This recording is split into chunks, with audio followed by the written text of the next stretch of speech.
जय हिंद साथियों। आज इस वीडियो के अंदर अपन समझने वाले हैं कि वैक्सीनेशन यानी टीकाकरण क्या है और कोरोना की वैक्सीन किस प्रकार अपने शरीर के ऊपर कार्य करती है और कोरोना की वैक्सीन का निर्माण क्यों किया। आप सभी को कोरोना वैक्सीन का फर्स्ट डोज, सेकंड डोज और लगभग सबको थर्ड डोज यानी तीसरा डोज भी लग चुका होगा। अब सरकार ने कोरोना वैक्सीन को इतना अनिवार्य क्यों किया और कोई भी वैक्सीन लगती है ना अपने शरीर के अंदर, जैसे आपको पोलियो की दवाई पिलाई जाती है, चेचक का टीका लगता है, वो किस लिए लगाया जाता है और वैक्सीन किस प्रकार जरूरी होती है और शरीर में कैसे कार्य करती है वैक्सीन, अब समझते हैं इस वीडियो के अंदर।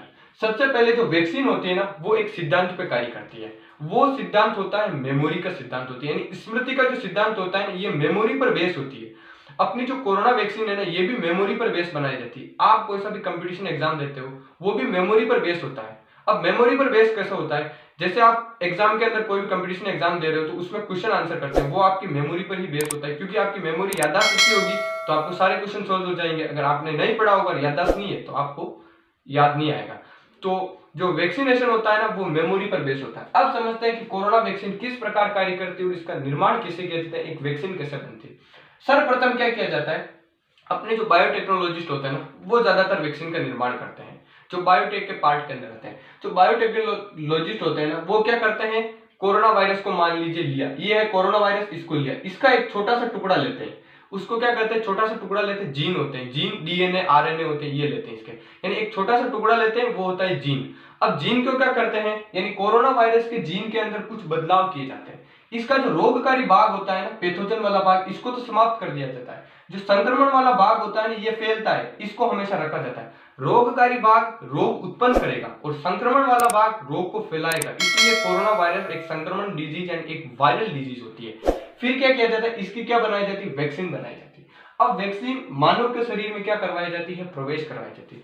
मानव शरीर के प्रवेश यानी जब अपने शरीर के अंदर कोई नया वायरस आता है ना तो अपनी बॉडी अपने आप एक्टिव हो जाती है।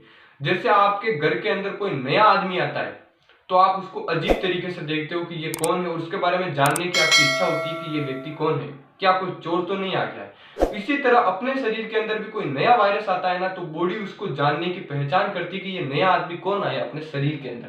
तो सबसे पहले क्या, अब मानव शरीर में प्रवेश कराए, ये कैसी होती है, कोरोना वायरस की जो वैक्सीन अपन को भी वैक्सीन लगा, ये इनएक्टिव कोरोना वायरस होता है। इसके अंदर जो कोरोना वायरस होता है वो निष्क्रिय अवस्था के अंदर होता है, यानी उसका रोगकारी भाग, पैथोजन भाग क्या है, वो है निष्क्रिय। अब जैसे ही कोरोना वायरस की वैक्सीन अपने शरीर के अंदर गई, जैसे ही वैक्सीन अपने शरीर के अंदर लगवाई और शरीर के अंदर वैक्सीन गई तो अपने जो शरीर की जो इम्यूनिटी सिस्टम होता है ना वो क्या हो जाता है, एक्टिव हो जाता है।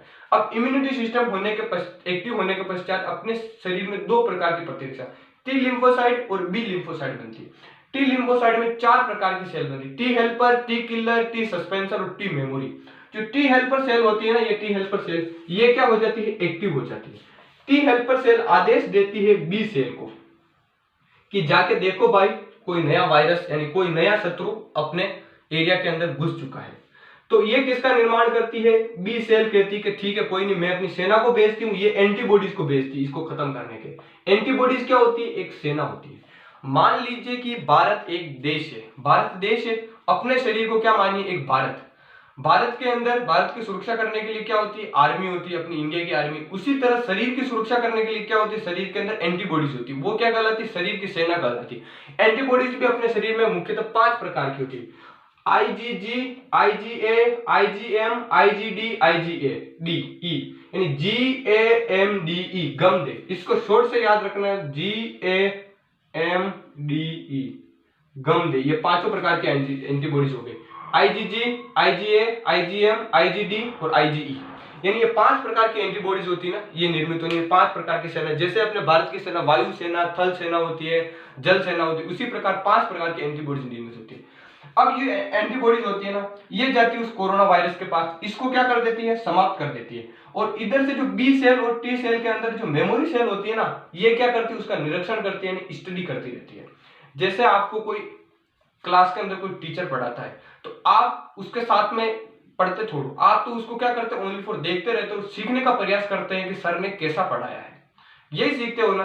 तो ये भी क्या करती है, टी मेमोरी और बी मेमोरी सेल होती है ना, जब ये एंटीबॉडीज इस इनएक्टिव कोरोना वायरस को खत्म कर रही होती है ना तो इसका क्या कर लेती है, पूर्ण रूप से अध्ययन कर लेती है, इस वायरस को ऐसे खत्म करना है, यानी इस वायरस को ऐसे मारना है।